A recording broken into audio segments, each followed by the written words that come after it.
इंग्रजी गहाणखत म्हणजे काय? गहाणखताच्या प्रकारामधील हा एक प्रकार आहे.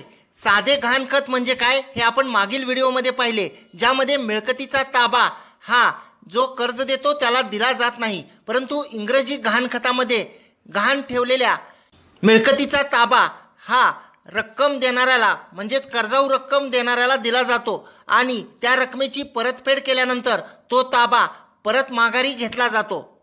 तशा प्रकारचा करार गहाण देणार व गहाण घेणार यांच्यामध्ये केला जातो. या प्रकारामध्ये महत्त्वाची बाब ही आहे की मिळकतीचा ताबा हा ज्या व्यक्तीकडून आपण रक्कम घेणार आहे किंवा संस्थेकडून रक्कम घेणार आहे त्या व्यक्तीला किंवा संस्थेला दिला जातो.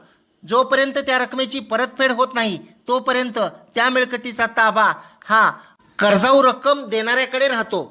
व्हिडिओ आवडल्यास व्हिडिओला शेअर करा. कोर्ट कचेरी या यूट्यूब चॅनलला सबस्क्राईब